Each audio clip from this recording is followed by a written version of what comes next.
हर हर महादेव सभी को। कार्तिक मास महात्म्य कथा अध्याय 3। सत्यभामा ने कहा, हे प्रभु, आप तो सभी काल में व्यापक हैं और सभी काल आपके आगे एक समान है। फिर यह कार्तिक मास ही सभी मासों में श्रेष्ठ क्यों है?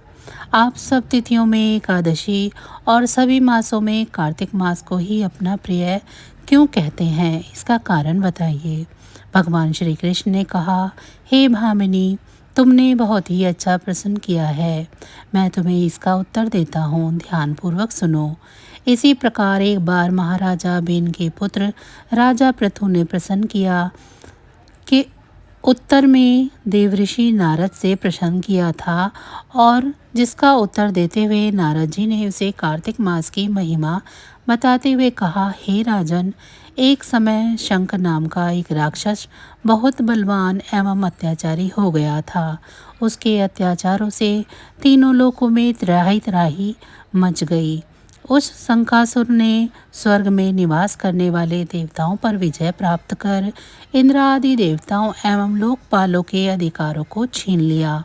उससे भयभीत होकर समस्त देवता अपने परिवार के सदस्यों के साथ सुमेरु पर्वत की गुफाओं में बहुत दिनों तक छिपे रहे। तत्पश्चात वे निश्चित होकर सुमेरु पर्वत की गुफाओं में रहने लगे।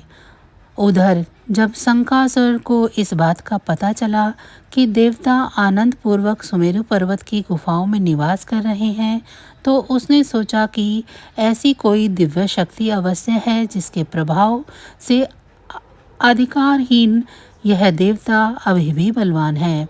सोचते सोचते वह इस निर्णय पर पहुंचा कि वेद मंत्रों के बल के कारण ही देवता बलवान हो रहे हैं। यदि इनसे ये छीन लिए जाएं तो वे बलहीन हो जाएंगे। ऐसा विचार कर शंखासुर ब्रह्मा जी के सत्यलोक से शीघ्र ही वेदों को हर लाया, जिसके द्वारा ले जाए जाते हुए भय से उसके चंगुल से निकल भागे और जल में समा गए। शंखासुर ने वेद मंत्रों तथा बीज मंत्रों को ढूंढते हुए सागर में प्रवेश किया, परंतु ना तो उसको वेद मंत्र मिले और ना ही बीज मंत्र। जब शंखासुर सागर में से निराश वापस लौटा तो उस समय ब्रह्मा जी पूजा की सामग्री लेकर सभी देवताओं के साथ भगवान विष्णु की शरण में पहुँचे और भगवान को गहरी निद्रा से जगाने के लिए गाने बजाने लगे और धूप गंध आदि से बारंबार उनका पूजन करने लगे।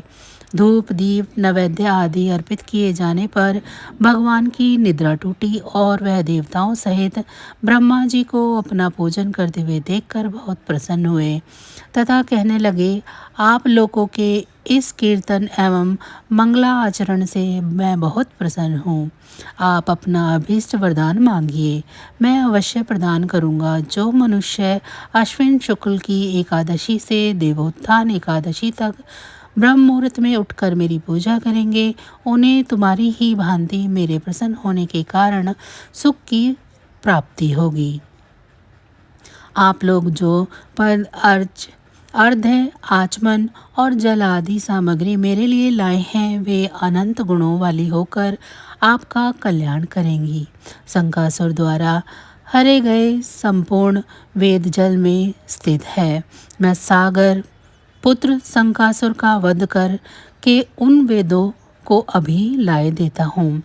आज से बीज मंत्र और वेदों सहित मैं प्रतिवर्ष कार्तिक मास में जल में विश्राम किया करूँगा।